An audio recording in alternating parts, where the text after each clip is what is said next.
Sladkorna bolezen je izredno zahtevna kronična bolezen. To žal ni tako kot angina, za katero damo antibiotik, pa je v 10 dneh človek zdrav, ampak je to bolezen, ki jo pač dobiš in z njo nato živiš do konca svojih dni.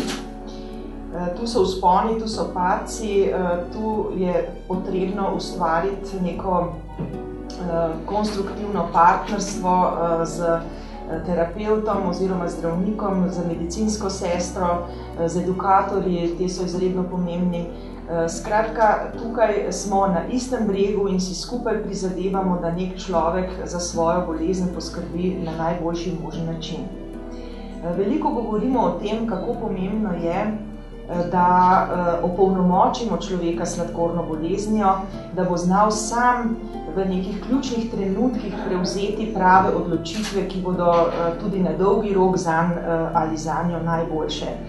Pri opolnomočenju gre predvsem za to, da z človekom, ki ima to bolezen, nenehno sodeluješ in tudi kot zdravstveni delavec, rekla bi pod narekovaji, zdržiš tisto stisko, ko vidiš, naprimer, da se nek človek odloča za nekaj, čeprav ve, recimo, kaj bi zanj bilo dobro, vendar se odloča za neko čisto drugo smer, ker se mu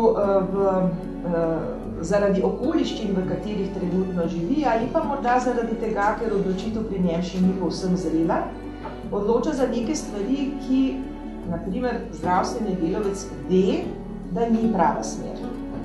Vendar je treba pri tem človeku pomagati, ga spodbujati, da s časom pride do tiste prave odločitve, ki bo zanj.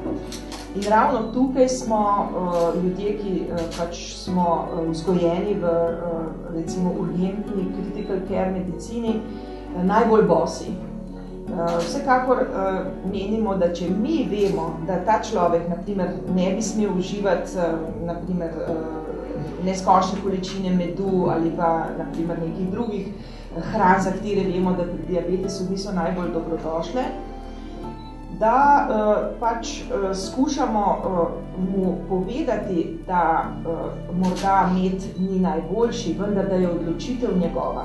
Mi smo zelo veseli, da imamo sedaj na razpolago moderna zdravila, ki grejo, bi rekla, v tisto bistvo sladkorne bolezni tipa 2. Za tip 1 še nimamo optimalne rešitve, medtem ko so GLP-1 in pa DPP-4. Tukaj je fantastična ta povezava med temi novimi zdravili, ki naprimer konkretno pri nekom, ki ima tip 2 sladkorne bolezni, zavrejo apetit, pridobivanje telesne teže se ustavi tudi pri DPP-4, celo hujšanje. Skratka, tukaj se direktno vpletamo v fiziologijo, kjer se želodček pogovarja z možgani. In tukaj je izredno pomembna ta kombinacija. Tako da jaz sem primarno zdravnica, verjamem v te metode, brez teh zdaj bolj fizioloških zdravil bi nam bilo še težje. Tako da vsekakor imajo vrhunsko vlogo.